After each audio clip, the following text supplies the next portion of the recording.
কাকাবাবু আপনি কি সমস্যার জন্য আসছেন বাবা? গরুর ফক্স উঠছে এই জন্য। গরু তাই না? হ্যাঁ গরু। কি মানে আড়িয়ে গরু নাকি এমনি বকনা গরু? বকনা গরু আছে, বাছুর আছে ছোট। আচ্ছা, এই গরু আছে মোট কতগুলো আপনার? পাঁচটা। 5টা গরু আছে। তো এই গরুর পক্স উঠছে, পক্স তাই তো? হ্যাঁ এই ফক্স। পক্স উঠছে এর কারণে আসছেন। তো এই পক্সের কি কি লক্ষণ থাকে একটু জানান তো, যারা গরু চাকা পালে চাকা বিশেষ করে। চাকা চাকা আর গত্তি গত্তর ফুলে যায়। চাকা চাকা গত্তিগতর ফুলে ফুলে যায়। যায়। মানুষের হইলে আমরা বলি অ্যালার্জি উঠছে না, হ্যাঁ হ্যাঁ এরকমের ভাব। হ্যাঁ। তারপরে ওখান থেকে কি ফাইটে ফাইটে রক্ত বেরোয়? ফাইটে ফাইটে রক্ত বার হয়ে আবার লাল লাল হয়ে যায়। লাল লাল হয়ে যায়, কুসাল অনেক তো। ব্যথা করে না? হ্যাঁ, কুসাল। আচ্ছা, এই আমার ট্রিটমেন্ট নেওয়ার আগে আপনি কি ট্রিটমেন্ট নিয়েছেন, অ্যালোপ্যাথি ট্রিটমেন্ট নিয়েছেন কি না? নিছি। তাতে কি সেরে গেছে না সারে না নাই এখন? সারিনি।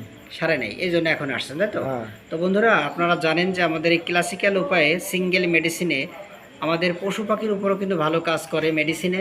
অনেকেই হয়তো কমেন্ট করেন, স্যার শুধু কি হোমিওতে আমাদের মানুষেরই ট্রিটমেন্ট হয়? না, যদি আমাদের ক্লাসিক্যাল উপায়ে মানে চিকিৎসা দেওয়া হয়, সেক্ষেত্রে পশু পাখিরও কিন্তু ভালো উপকারী কাজ করে আর কি। দিয়ে দেখবেন আপনারা, আমি সচরাচর অনেক পশু পাখির ওষুধ দিয়ে থাকি কিন্তু ভিডিও করি না। কিন্তু এখন সিজন হচ্ছে এই পক্সের সিজন, হ্যাঁ, মানে গরু বছরের এরকম রোগ অ্যাভেলেবেল হয় তাই না বাবা? হ্যাঁ, এই সময় হয় না? হ্যাঁ, হ্যাঁ। প্রতিটা বছরে অনেক আবার জরা রোগ, খুরা রোগও হয় না বাবা? হ্যাঁ।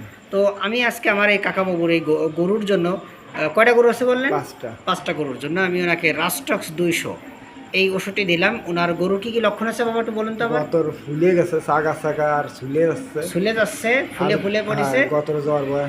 আর গতর জ্বর বসে। হ্যাঁ। আর গরু একটু ব্যথা আছে বলে মনে হয় শরীরে। ব্যথা। ব্যথা স্যার, সিজন যত বৃষ্টি গাদলা সিজন, আর গরু থাকে হলো মাটিতে না?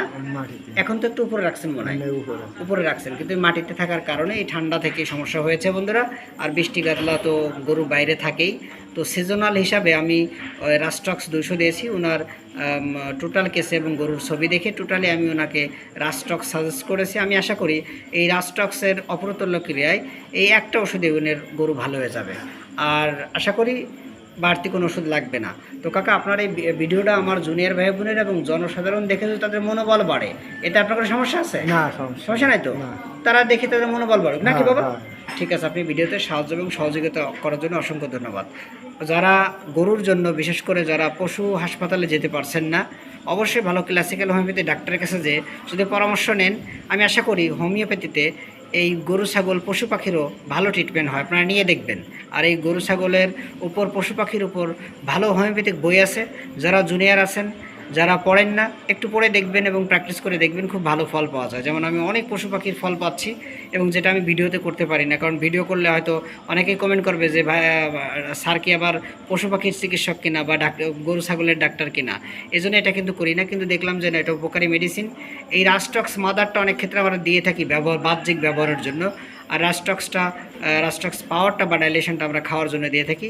তো কীভাবে খাইতে হবে সব আমি ডোজ বলে দিচ্ছি না কাকা? আচ্ছা ঠিক আছে, এইভাবে খাওয়ান। আমি আশা করি আপনার এই 5টা গরুই ভালো থাকবে, সুস্থ থাকবে। আর কেমন থাকে কী অবস্থা পরবর্তীতে আমাকে জানাবে, ঠিক আছে বাবা? হ্যাঁ হ্যাঁ ঠিক আছে বাবা, আপনি ভিডিওতে সাহায্য এবং সহযোগিতা করার জন্য অসংখ্য ধন্যবাদ।